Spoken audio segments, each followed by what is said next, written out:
रामायण के हिसाब से बोलूं मैं, राम माने होता है ज्ञान, सीता माने होता है भक्ति, और लक्ष्मण माने होता है वैराग्य। समझ गए? तो इस पंचवटी में ज्ञान, वैराग्य, भक्ति, ये तीनों पधारे। ज्ञानवान हम हो, वैराग्यवान बने, भक्तिवान बने, तब जीवन में बाहर आएगी। जहाँ ज्ञान नहीं वहाँ सुख कहाँ, जहाँ भक्ति नहीं वहाँ सुख कहाँ, जहाँ वैराग्य नहीं वहाँ सुख कहाँ। त्यागात शांति, वैराग्य आएगा तब सुकून आएगा जीवन में। तो राम लक्ष्मण जानकी पंचवटी में स्थापित हों तो श्राप मिटे और पत्ते आए। लेकिन एक बात मैं और कह दूं, आपकी पंचवटी में, माने हमारी पंचवटी में राम लक्ष्मण जानकी ऐसे नहीं आएंगे, ऐसे नहीं आते। जब कोई अगस्त कहता है जाके बसो, तब बसते हैं।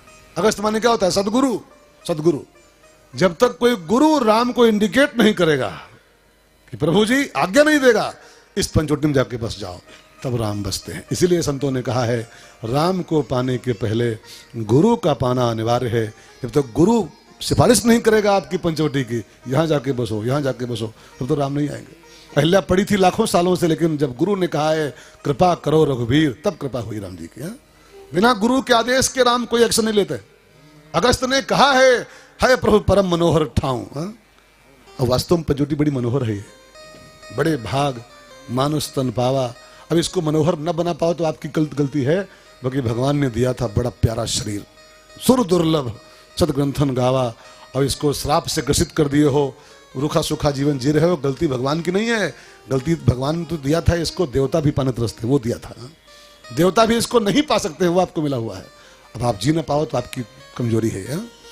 आज का इंसान देखो आप, सवेरे उठता है और ज्यों त्यों पराठा ठूस के स्कूटी लेके खड़म खड़म भाग लेता है, और दोपहर में फिर आता है और खड़े खड़े जूता पहने पहने, लाओ तो जल्दी दाल भात लाओ, बहुत काम बा, बहुत काम बा।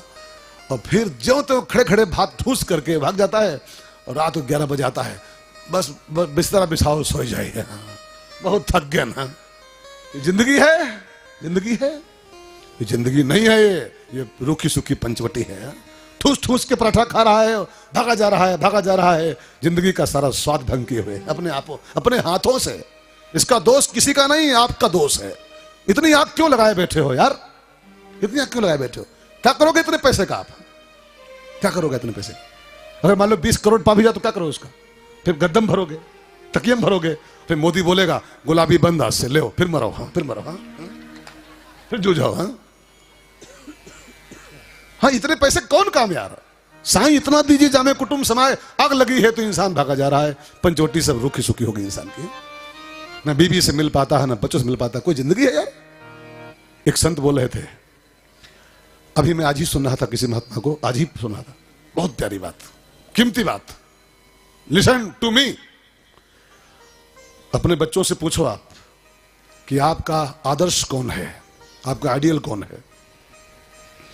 अगर आपके बच्चे बताएं कि हमारा आदर्श सचिन तेंदुलकर है, अमिताभ बच्चन है, तो आप चुल्लू भर पानी में नाक बोर के मर जाओ, पहले मरो, पहले तुरंत।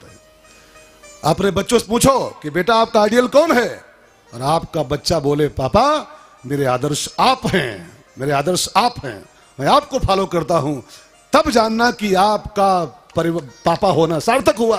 और अमिताभ बच्चन हमारे आइडियल हैं, सचिन हमारे आदर्श हैं, तो आप चुल्लू भर पानी में पहले नाक बोरो तुरंत ही। किस काम के संसार में पैदा हुए आप?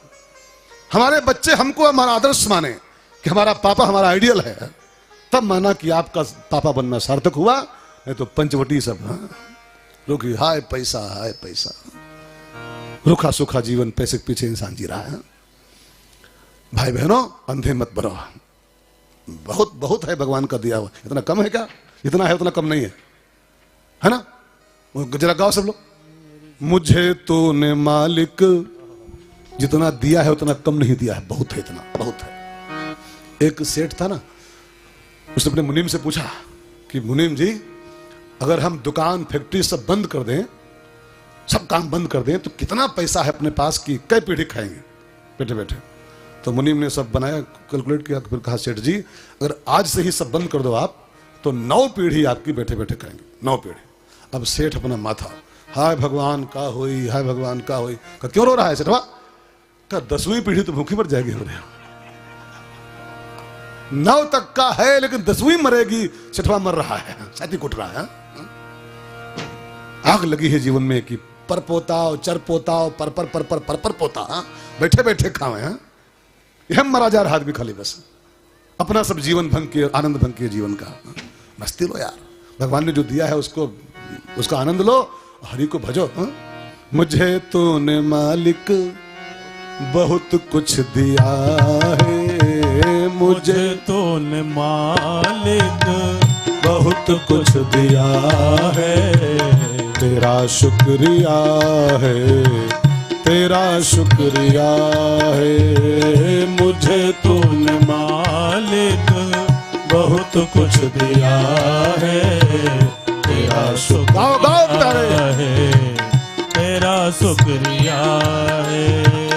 ये जायदाद दी है, ये औलाद दी है, ये जायदाद दी है, ये औलाद दी है। मुसीबत में हर वक्त इमदाद की है, मुसीबत में हर वक्त इमदाद की है। तेरा ही दिया मैंने खाया पिया है, तेरा ही दिया मैंने खाया पिया है। तेरा शुक्रिया है, तेरा शुक्रिया है। मुझे तूने मालिक बहुत कुछ दिया है, तेरा शुक्रिया है, तेरा शुक्रिया है। मेरा ही नहीं तू सभी का है दाता, मेरा ही नहीं तो सभी का है दाता। सभी को सभी कुछ देता दिलाता, सभी को सभी कुछ देता दिलाता। जो खाली था दामन तूने भर दिया है, जो खाली था दामन तूने भर दिया है। तेरा शुक्रिया है, तेरा शुक्रिया है। मुझे तूने मालिक बहुत कुछ दिया है, तेरा शुक्रिया है, तेरा शुक्रिया है। पंचवटी रूखी सूखी थी नहीं, हमने आपने इसको कर रखा है। ज्ञान भक्ति वैराग्य जब पधारेंगे जीवन में तब पंचवटी हरी भरी होगी, पहला सिद्धांत। और दूसरा एक और सूत्र इसमें छिपा हुआ है। अगस्त्य मुनि क्या कह रहे हैं कि राक्षसों के उद्धार का काम, निशाचरों के वध का काम पंचवटी से आरंभ करो, पंचवटी शुरू करो। इसका अर्थ क्या है? राक्षस माने क्या होता है? सींग और पूंछ वाले, बड़े बड़े दांत वाले, बड़े बड़े बाल वाले। अगर ये माने बैठे हो तो नर्सरी के छात्र भी आप हो, चाहे बीटेक किए हो चाहे एमटेक की नर्सरी में पढ़ रहे हो। वो नर्सरी के बच्चों के लिए बनाया गया है वो, कि बड़े बड़े दांत, बड़े बड़े बाल और काली काली चमड़ी, और ये भूतवा है, ये राक्षस है। वो का से कबूतर, खा से खरगोश अगर पढ़ रहे अभी तक हो, अभी आप आगे बढ़ नहीं पाए हो। राक्षस माने होता है आसुरी संपदा, मनुष्य के जीवन में बैठी हुई जो आसुरी संपदा है, जो आपकी बुराइयां हैं, जो आपके दुर्गुण हैं, जो आपके विकार हैं, ये राक्षस हैं। अगस्त्य मुनि क्या कह रहे हैं कि राक्षसों के विनाश का काम पंचवटी से शुरू करो। पंचवटी माने, हाँ जी बोलो बोलो, पंचवटी माने शरीर। ये शरीर पंचवटी है, ये विकारों से भरा पंचवटी, विकारों से भरा, काम भरा है, क्रोध भरा है, ईर्ष्या भरी, द्वेष भरा, लोभ भरा, मोह भरा, ममता भरी, ये सब राक्षस हैं। और अगस्त्य मुनि क्या कह रहे हैं? इसको मना करो, कौन है ये? के विनाश का काम पंचवटी से शुरू करो, मतलब बुराइयों के शमन का काम अपने से आरंभ करो, खुद से शुरू करो। और हकीकत यह है कि बुराई बाहर बहुत नहीं, बुराई सब अपने में बैठी हुई है। वो कौन सा, वो दोहा याद करो प्राइमरी वाला, बुरा जो देखन मैं चला, बुरा न मिलिया कोई, और जो दिल खोजो आपना तो मुझसे बुरा न कोई। ये बिल्कुल सच्चाई है। बुराई दूसरों में देखने के बजाय अपने में ढूंढो पहले, और अपने से एक काम शुरू करो कि एक एक को मिटाना शुरू करो, एक एक को। तब ये पंचवटी हरी भरी हो पाएगी। सोई पावन सोई सुभग शरीरा, अभी अधम शरीरा है ये, बुराइयों से भरा शरीर, अधम शरीर है। और भगवान का भजन करके बुराई मिटा करके तब ये पावन होता है, तब पंचवटी होता है असली। तो बुराइयों के समन का काम अपने से आरंभ करो, दूसरों से नहीं, अपने से। गायत्री मिशन का एक नारा है, आपने सुना होगा कई बार, अपना अपना करो सुधार, तभी मिटेगा भ्रष्टाचार। हम सुधरेंगे युग सुधरेगा, हम बदलेंगे तब युग बदलेगा। हमसे है जमाना, तो कौन सी गाने की लाइन है, हमसे है जमाना, जमाने से हम नहीं हैं, जमाना हमसे आपसे बनता है। हम आप ठीक हो जाएं, युग ठीक हो जाएगा। हम आप बिगड़े हैं तभी युग बिगड़ा हुआ है। वो बड़ा बढ़िया एक भजन था प्रदीप का गाया हुआ, आपको याद होगा, बचपन में सुना था मैंने बहुत छोटे पर। देख तेरे संसार की हालत क्या हो गई भगवान, कितना बिगड़ गया इंसान, कितना बदल गया इंसान। सूरज न बिगड़ा, चांद न बिगड़ा, ना बिगड़ा रे आसमान, कितना बिगड़ गया इंसान, कितना बिगड़ गया इंसान। सूरज एजिटिज है, चंद्रमा एजिटिज है, पृथ्वी जहां की तहां है। अगर कुछ बिगड़ा है तो इंसान बिगड़ा हुआ है, पंचवटी बिगड़ी हुई है। दुर्गुणों से भरा जीवन हम लोग जी रहे हैं। इनको एक एक का सफाया शुरू करो, बाहर से नहीं, पंचवटी से, पंचवटी से। एक बड़ी प्यारी शेर है साहब, गालिब की लिखी हुई है। गालिब कहता है, जिंदगी भर गालिब मैं यही भूल करता रहा, जिंदगी भर गालिब मैं यही भूल करता रहा, और धूल चेहरे पर थी मैं आईना साफ करता रहा। गंदगी यहां लगी है और हम सफाई बाहर मिशन चला रहे हैं, स्वच्छता मिशन, स्वच्छता मिशन। गंदगी सब अंदर भरी है। सोच जब तक ठीक नहीं होगी सफाई हो नहीं सकती है। झाड़ू ला, मैं निंदा नहीं कर रहा हूं मिशन की, होना चाहिए, लेकिन सोच गंदी है तो सफाई खाक हो पाएगी किसी? सोचे गंदी। मैं देखा हूं अपनी आंखों से, मेरी कथाएं कई देशों में होती हैं, राम कृपा से हैं। यही इंडियन, यही भारतीय लोग जो वहां रहते हैं ना विदेश में, अगर सुरती उरती खाते हैं ना तो एक पॉलीथीन अपनी गाड़ी में टांगते हैं बगल में, यही भारतीय लोग। और जब सुरती का वो भरता है गुब्बारा मुंह में, तो गाड़ी में ही वो झिल्ली खोल के और जहां कहीं पाते हैं डस्टबिन वहां डालते हैं, यही भारतीय लोग।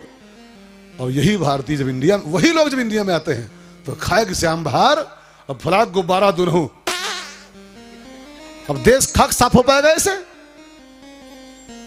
सफाई जब तक विचारों में नहीं की जाएगी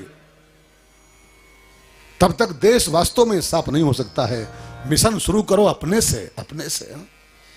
सफाई का अभियान छेड़ दो आज से ही। जितने दुर्गुण बैठे अंदर हैं, एक एक को मारेंगे आज के बाद में, तब पंचवटी आपकी निर्बल हो पाएगी। ठीक है ना? तो राम जी को आज्ञा मिली और पंचवटी में जाके रहो, वहीं से काम शुरू करो। गोस्वामी जी कहते हैं, चले राम मुनि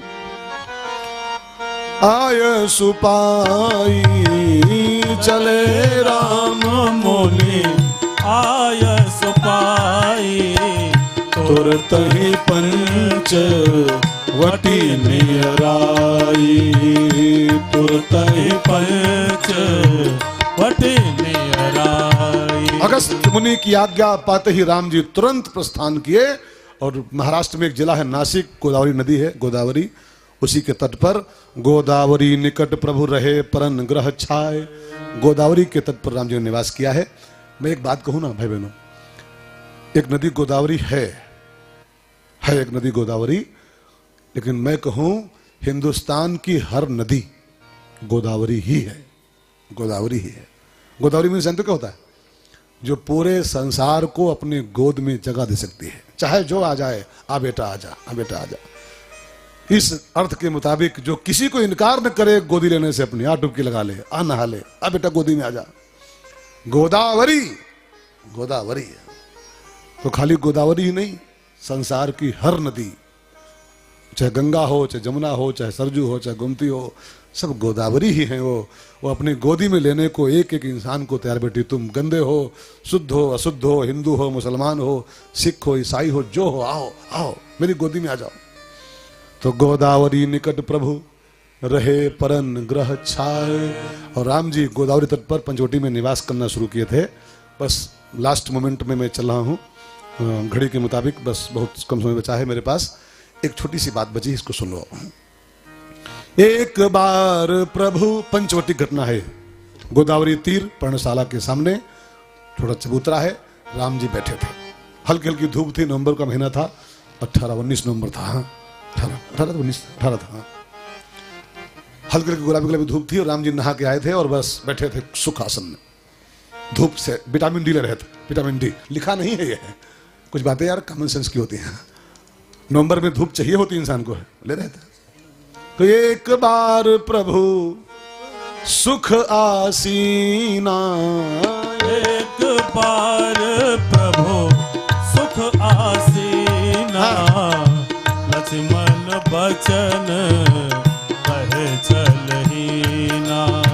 इंसान को जिस आसन में बैठने में कष्ट न हो उसी को बोलते हैं सुख आसन। अब कई लोग कहते हैं कथा सुने आओ तो पलथी मारे के बैठो। हाँ? पलथी मारे रहो, गलत। मैं कहता हूं अगर पांव दर्द हो तो पांव फैला के बैठो। हाँ? अगर नहीं बैठ पा रहे तो पहुंच जाओ, लेकिन कथा सुनो तब हूं। हाँ? अब नहीं अगर पलथी चल रही तो ऐसे बैठ जाओ, क्या फर्क पड़ता है।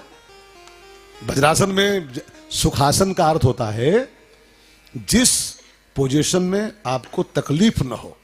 कुर्सी बैठ के कथा में मजा आ रहा है, कुर्सी बैठो। गद्दम मजा गद्दम बैठो, पलथी मजा पलथी में बैठो, वज्रासन बैठो। अरे हम कहते हैं ऐसे बैठ जाओ, क्या फर्क पड़ता है, ऐसे बैठ जाओ, ऐसे बैठो। कोई रोके है क्या? जो रोकते हैं वो गलत करते हैं। श्रोताओं पर बाउंडेशन नहीं होना चाहिए। सुख आसीना, ये कथा का पंडाल है, पुलिस चौकी नहीं है कि नहीं ऐसे बैठो। हाँ? पुलिस चौकी नहीं है कोई है। कथा माने मस्ती की जगह है और मस्ती जैसे आए वैसे मस्ती लो। हाँ? कई लोग कहते हैं कथम आग सो जाए तो, अरे हम कहते हैं कथम सो जाओ तो गनीमत है। कथा में सो भी जाओ तब भी ये कथा आपको जगा लेगी, और नहीं तो कल घर में सो जाओगे कोई नहीं जगाई, एक चादर और डाल दे हैं, सोते रहो भैया सोते रहो। हाँ? घर में कोई नहीं जगाने वाला है, कथा जगाएगी आपको, और नहीं तो कल। अगर कथा में नींद भी आ जाए ना कोई हर्ज नहीं, सो जाओ चकाचक। हाँ? सो जाओ। अगर चौपाई में दम है, व्यास गद्दी में दम है तो आपको जागृत करेगी व्यास गद्दी वाली, जगाएगी आपको। सो भाई बहनों, ये चौपाई नहीं है। मैं तो चाहता हूं लोग सोएं। ये चौपाई लोरी है, लोरी है। कथा में सो जाओ तब भी घाटा नहीं आपका है, घाटा नहीं, फायदा है। कई लोग